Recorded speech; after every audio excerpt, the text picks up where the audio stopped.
নমস্কার বন্ধুরা, আশা করি সবাই খুব ভালো আছেন। মৌ লাইফস্টাইলের আরও একটি নতুন ভিডিওতে আপনাদের সবাইকে স্বাগত।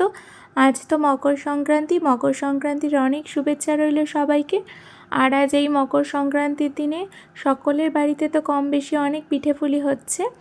আমি আজকে আপনাদের সাথে শেয়ার করছি চুষির পায়েস রেসিপি। তো প্রথমেই দেখুন, আমি জল গরম করতে দিয়েছি একটা প্যানের মধ্যে, আর তাতে দিয়ে দিয়েছি অল্প পরিমাণে লবণ, মানে হাফ চামচ মতো লবণ আমি দিয়ে দিলাম। জলটা ভালোভাবে ফুটে উঠলে আমি এর সাথে মিশিয়ে দেব চালের গুঁড়ো। একেবারেই কিন্তু বেশি জল দেব না, আমি একটু গরম জল সাইডে নামিয়ে রেখেছি। তো আর একটু করে জল দেব আর ভালো করে মেশাবো। অনবরত নাড়তে হবে গ্যাসের ফ্লেমটাতে লোতে রেখে। অল্প অল্প করে আমি দেখুন জলটা মিশিয়ে দিচ্ছি, আর মেশাতে মেশাতে মোটামুটি একটু নরম হয়ে এলে আমি কিন্তু হাত দিয়ে দেখে নেব মণ্ড তৈরি করা যাচ্ছে কি না। যখনই দেখব মোটামুটি মণ্ড তৈরি করার মতো আছে, তখনই আমি নামিয়ে নেব। বেশি নরম করা কিন্তু যাবে না, তাহলে কিন্তু আটাটা মাখতে খুব অসুবিধে হবে আর শেপ দেওয়া যাবে না কোনো কিছুরই পিঠেরই। পুলি পিঠের জন্য সেমভাবেই মণ্ড বানিয়ে নিতে হয়। দেখুন আমার আটাটা ভালোভাবেই মেশানো হয়ে গেছে। আমি এবার একটা বোলের মধ্যে নিয়ে নিচ্ছি, আর তারপরে ভালো করে মেখে নেব। গরম থাকা অবস্থাতেই ভালোভাবে আমি এটাকে মেখে নেব। দেখুন কতটা নরম হয়েছে। দেখুন এর থেকে বেশি নরম হলে কিন্তু একদমই মাখা যেত না। আপনারা কিন্তু আমার মতো অল্প অল্প করে জল দিয়ে অল্প অল্প করে মেশাবেন। আর ভিডিওটা কিন্তু স্কিপ না করে পুরোটা দেখবেন বন্ধুরা, তাহলে বুঝতে পারবেন আমি কিভাবে এই চুষির পায়েসটা বানাচ্ছি। যাই হোক, আটাটা মাখা হয়ে গেছিলো, আর এদিকে আমি চুষিটাও বানিয়ে নিয়েছি। চুষিটা বানানো আর ভিডিও করা হয়ে ওঠেনি। আপনারা আশা করি সবাই জানেন কম বেশি যে কীভাবে চুষিটা বানাতে হয়। লম্বা করে লেচি কেটে হাতের সাহায্যে সরু সরু করে চাপ দিয়ে চুষিটাকে বানিয়ে নিয়েছি।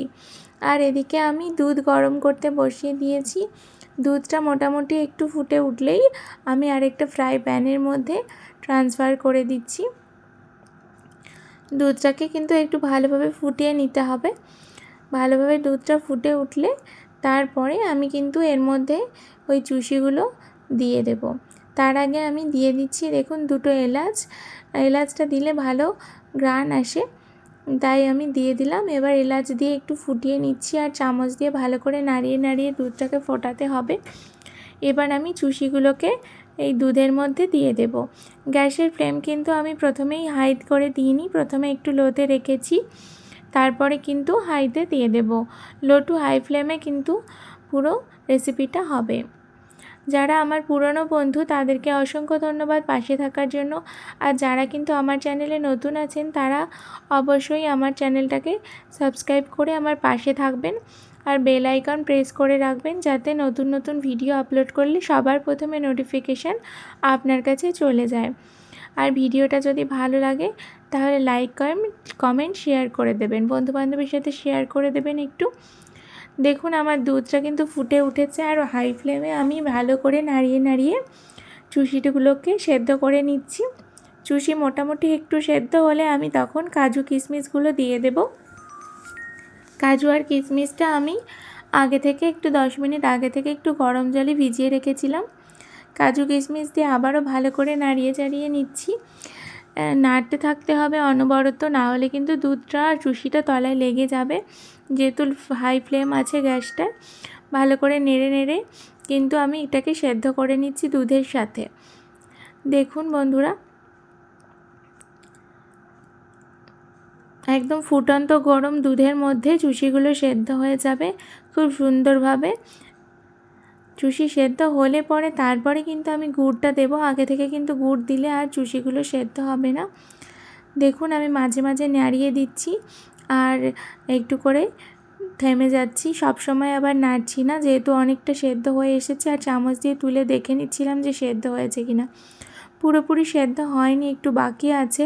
সেদ্ধ হলে কিন্তু আপনারা বুঝতে পারবেন চুষিগুলোর কালারটাই চেঞ্জ হয়ে যাবে, একদম সাদা থেকে একদম একটু ইয়েলোইশ হয়ে যাবে। আপনারা কিন্তু সেটা দেখে বুঝতে পারবেন, বা হাত দিয়ে চেপে দেখলেও বুঝতে পারবেন যে কতটা নরম হয়ে গেছে। তো দেখুন বন্ধুরা, আমি ভালো করে ফুটিয়ে নিচ্ছি।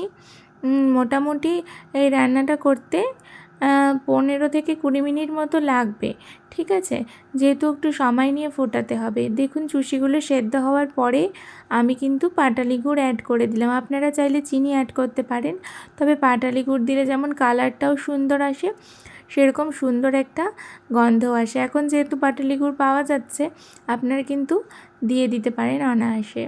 যদিও বাজারে এখন খাঁটি পাটালি গুড়ের বড়ই অভাব, তবুও আর কি, যা পাওয়া যায় সেইটুকু দিয়েই কাজ চালানো আর কি।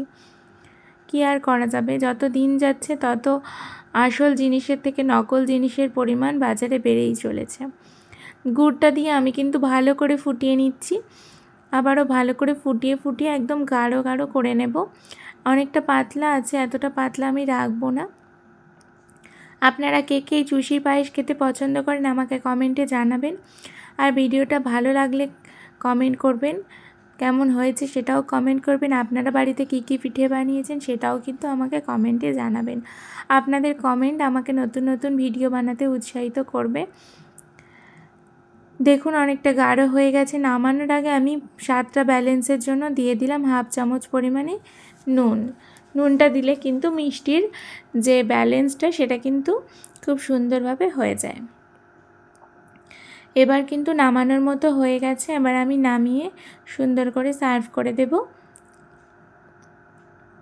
এই চুষির পায়েস কিন্তু আমার খুবই ভালো লাগে, তার জন্যই আমি বানিয়েছি। আর নারকেল পিঠে আমি অতটা খেতে পছন্দ করি না, তার জন্য এই দুধের যে কোনো জিনিস আমার কিন্তু খুবই ভালো লাগে। আগের ভিডিওতে আমি ক্ষীরের সেদ্ধ পিঠে বা ভাপা পিঠে, পুলি পিঠে আপলোড করেছি, আপনারা কিন্তু ওটাও একটু দেখে নেবেন ভালোবেসে।